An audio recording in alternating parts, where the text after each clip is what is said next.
가을철, 제철, 과일, 포도, 혹시 아무 음식이나 함께 드시고 계신가요? 몸에 좋다는 포도도 잘못된 음식과 함께 먹으면 독이 될 수 있다는 사실 알고 계시나요? 안녕하세요. 내과 전문의 이동현입니다. 진료실에서 만나는 환자분들 중에 포도를 다른 음식과 잘못 조합해서 소화불량이나 복통을 겪는 분들이 생각보다 많습니다. 포도는 몸에 좋다고 해서 마음껏 먹었는데 왜 속이 안 좋아졌을까요? 라는 질문을 받을 때마다 안타까워요. 오늘은 제가 15년 넘게 진료하면서 직접 목격한 포도와 절대 함께 먹으면 안 되는 음식 5가지를 공개합니다. 이 내용을 모른다면 여러분도 건강해지려다가 오히려 몸을 해칠 수 있습니다. 하지만 걱정하지 마세요. 오늘 영상을 끝까지 보시면 어떤 음식 조합을 피해야 하고 대신 포도를 어떻게 건강하게 드셔야 하는지 명확하게 알 수 있을 겁니다. 본격적인 내용을 시작하기 전에 도움이 되실 것 같다면 구독과 좋아요로 응원 부탁드립니다. 구독과 좋아요는 무료이니 한번 눌러주시면 앞으로도 건강 정보를 놓치지 않고 받아보실 수 있습니다. 첫 번째로 포도와 함께 먹으면 안 되는 음식은 바로 우유나 유제품입니다. 서울에 사는 43살 박지민님의 이야기를 들려드릴게요. 박지민님은 아침 식사 대용으로 포도 한 송이와 우유 한 잔을 함께 드시는 것이 습관이었어요. 과일과 우유로 영양 균형을 맞추자는 생각으로 석 달간 꾸준히 드셨습니다. 그런데 어느 날부터 아침마다 극심한 복통과 설사가 시작됐어요. 배에서 꾸르륵 소리가 나고 가스도 많이 차서 일상생활이 힘들 정도였습니다. 박지민님은 둘 다 몸에 좋은 음식인데 왜 함께 먹으면 안 좋을까요? 라고 물으셔서요. 저는 박지민님께 이렇게 설명해 드렸습니다. 포도의 산 성분이 우유의 단백질과 만나면 응고가 일어나서 소화가 어려워져요. 이로 인해 폭통과 설사가 생길 수 있습니다. 포도와 우유를 함께 먹으면 안 되는 과학적인 이유를 설명해 드릴게요. 첫째, 포도에는 타르타르산, 말산 등의 유기산이 풍부하게 들어있어요. 이 산 성분들이 우유의 카세인, 단백질과 만나면 화학적 반응을 일으켜서 단백질이 응고됩니다. 마치 우유에 식초를 넣었을 때처럼 덩어리가 생기는 거죠. 둘째, 응고된 단백질은 위에서 소화되기 매우 어려워요. 이 덩어리들이 위벽을 자극해서 복통, 구토, 메스꺼움을 유발할 수 있습니다. 또한 소화되지 않은 단백질이 장으로 내려가면서 가스를 생성하고 설사를 일으키기도 해요. 셋째, 포도의 당분과 우유의 유당이 함께 있으면 발효가 더 활발해집니다. 이로 인해 장내에서 과도한 가스가 생성되고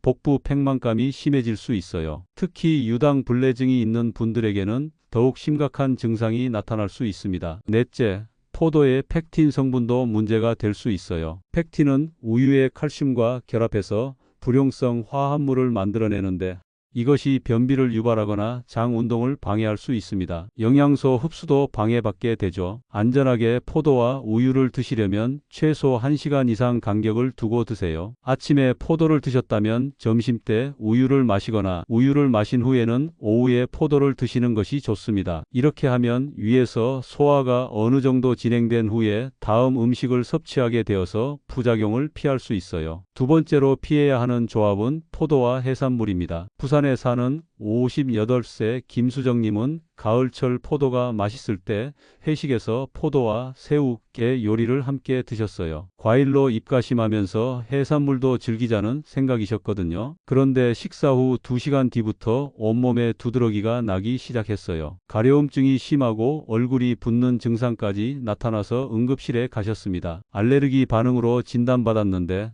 평소 해산물 알레르기는 없으셨던 분이었어요. 김수정님은 해산물은 평소에 잘 먹었는데 왜 갑자기 알레르기가 생겼을까요?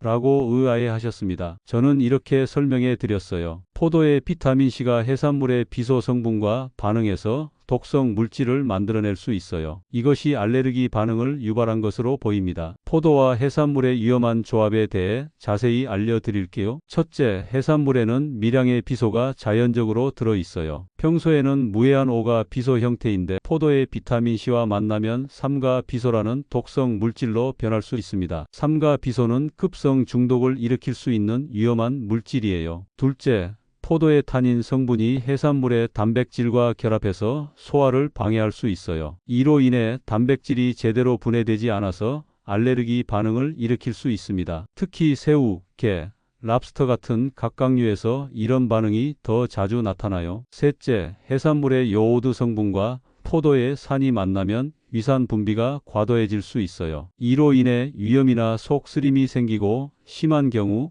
위궤양까지 발생할 수 있습니다. 특히 공복에 이런 조합을 드시면 더욱 위험해요. 넷째, 포도당과 해산물에 콜레스테롤이 함께 있으면 혈관에 부담을 줄 수 있어요. 급격한 혈당 상승과 함께 콜레스테롤 수치도 올라가서 심혈관 건강에 좋지 않은 영향을 미칠 수 있습니다. 해산물을 드신 후에는 최소 2시간 이상 지나서 포도를 드시는 것이 안전합니다. 해산물의 소화가 어느 정도 끝난 후에 과일을 드시면 이런 부작용을 피할 수 있어요. 특히 알레르기 체질이신 분들은 더욱 주의하셔야 합니다. 세 번째로 피해야 하는 조합은 포도와 카페인이 많은 음료입니다. 대구에 사는 35세 이민호님은 오후 간식으로 포도와 아메리카노를 함께 즐기는 것이 일상이었어요. 커피의 쓴맛을 포도의 단맛으로 중화시키자는 생각으로 매일 드셨습니다. 그런데 몇 주 후부터 가슴이 두근거리고 잠을 잘 못 자는 증상이 나타났어요. 평소보다 예민해지고 소화도 잘 안 되어서 병원에 오셨습니다. 검사 결과 특별한 이상은 없었지만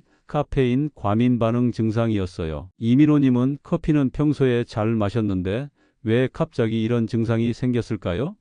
라고 궁금해 하셨어요. 저는 이렇게 설명해 드렸습니다. 포도의 당분이 카페인의 흡수를 촉진시켜서 카페인 효과가 증폭될 수 있어요. 이로 인해 평소보다 강한 카페인 반응이 나타난 겁니다. 포도와 카페인 음료를 함께 마시면 안 되는 이유를 알아보겠습니다. 첫째, 포도의 과당이 카페인의 흡수 속도를 빠르게 만들어요. 평소에는 천천히 흡수되던 카페인이 급속히 혈중으로 들어가면서 심장 박동수가 급격히 증가할 수 있습니다. 이로 인해 두근거림, 불안감, 어지러움 등이 나타날 수 있어요. 둘째, 포도의 산 성분이 위산 분비를 촉진시키는데 카페인도 같은 작용을 해요. 두 가지가 함께 작용하면 위산이 과도하게 분비되어서 속 쓰림이나 위염을 유발할 수 있습니다. 특히 공복에 이런 조합을 드시면 위 점막에 손상을 줄 수 있어요. 셋째, 포도당과 카페인이 함께 있으면 혈당이 급격히 오르락 내리락 할 수 있어요. 카페인은 혈당을 일시적으로 높이는데 포도당도 함께 들어오면 혈당 스파이크가 더 심해집니다. 그 후 급격히 떨어지면서 피로감과 무기력증을 느낄 수 있어요. 넷째, 수면에도 악영향을 미칠 수 있어요. 포도의 당분이 카페인의 각성 효과를 연장시켜서 평소보다 오래 잠들지 못할 수 있습니다. 특히 오후에 이런 조합을 드시면 밤에 잠들기 어려워질 수 있어요. 커피나 차를 드신 후에는 최소 1시간 이후에 포도를 드시는 것이 좋습니다. 또는 포도를 먼저 드시고 30분 후에 카페인 음료를 마시는 것도 방법이에요. 카페인에 민감한 분들은 더 긴 간격을 두시는 것을 권합니다. 네 번째로 피해야 하는 조합은 포도와 기름진 음식입니다. 광주에 사는 48세 최영수님은 치킨이나 피자 같은 기름진 음식을 먹을 때 포도로 입가심을 하는 습관이 있으셨어요. 기름진 음식의 느끼함을 과일로 없애자는 생각이셨거든요. 그런데 이런 식사 후마다 심한 복통과 소화불량에 시달리게 되었어요. 속이 더부룩하고 가스가 차서 밤에 잠도 잘 못 자셨습니다. 병원에서 검사해도 특별한 이상이 없어서 더욱 답답해 하셨어요. 최영수님은 과일이 소화를 도와준다고 하는데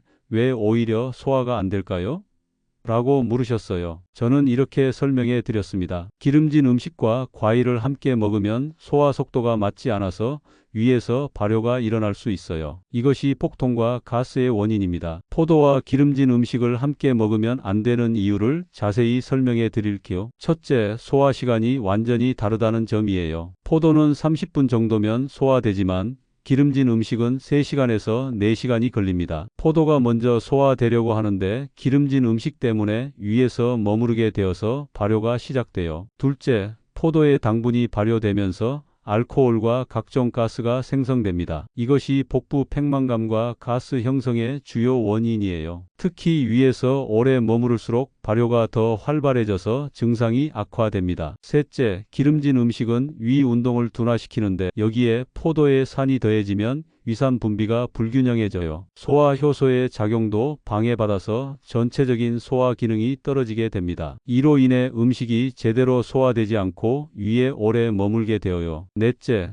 포도의 펙틴과 기름이 만나면 점성이 높은 덩어리를 만들어낼 수 있어요. 이것이 장 운동을 방해해서 변비를 유발하거나 소화 장애를 일으킬 수 있습니다. 특히 소화 기능이 약한 분들에게는 더 심각한 문제가 될 수 있어요. 기름진 음식을 드신 후에는 최소 2시간 이후에 포도를 드시는 것이 좋습니다. 기름진 음식의 소화가 어느 정도 진행된 후에 과일을 드셔야 발효를 막을 수 있어요. 또는 식사 30분 전에 포도를 미리 드시는 것도 좋은 방법입니다. 다섯 번째, 마지막으로 피해야 하는 조합은 포도와 약물입니다. 인천에 사는 65세 박순덕님은 고혈압약을 복용하고 계셨는데 약을 먹기 전으로 포도를 간식으로 드시는 습관이 있으셨어요. 자연식품이니까 약과 함께 먹어도 괜찮겠지라고 생각하셨거든요. 그런데 며칠 후부터 어지러움과 피로감이 심해지셨어요. 혈압을 재보니 평소보다 많이 낮아져 있었고 기립성 저혈압 증상도 나타났습니다. 약물의 효과가 예상보다 강하게 나타난 거였어요. 박순덕님은 포도가 약 효과에 영향을 줄 수 있나요?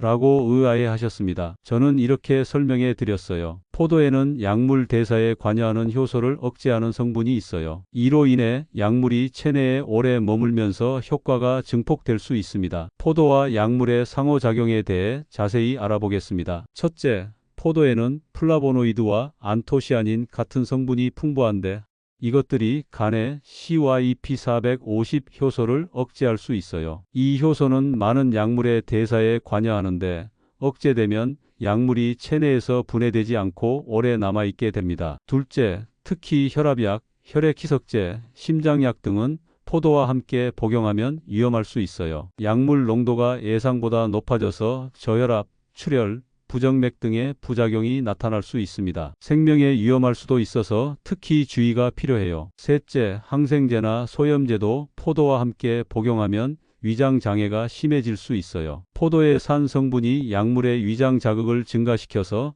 속 쓰림이나 위염을 유발할 수 있습니다. 특히 공복에 함께 복용하면 더욱 위험해요. 넷째, 당뇨약을 복용하시는 분들도 주의하셔야 해요. 포도의 당분이 혈당에 영향을 주면서 당뇨약의 효과를 예측하기 어렵게 만들 수 있어요. 저혈당이나 고혈당이 갑자기 나타날 수 있어서 위험합니다. 약물을 복용하시는 분들은 포도를 드시기 전에 반드시 의사나 약사와 상담하세요. 일반적으로는 약 복용 전후 2시간 이상 간격을 두고 포도를 드시는 것이 안전합니다. 특히 여러 약물을 복용하시는 분들은 더욱 주의가 필요해요. 지금까지 포도와 함께 먹으면 안 되는 5가지 음식을 말씀드렸습니다. 우유나 유제품, 해산물, 카페인 음료, 기름진 음식, 그리고 약물입니다. 하지만 이런 주의사항들이 있다고 해서 포도를 무서워하실 필요는 없어요. 포도는 항산화 성분이 풍부하고 심혈관 건강에 도움이 되는 훌륭한 과일입니다. 올바른 방법으로 드시기만 하면 건강에 큰 도움이 될 수 있어요. 포도를 건강하게 드시는 방법을 알려드릴게요. 첫째, 공복에 단독으로 드시거나 식사 30분 전에 드시는 것이 가장 좋습니다. 이렇게 하면 포도의 영양소를 온전히 흡수할 수 있고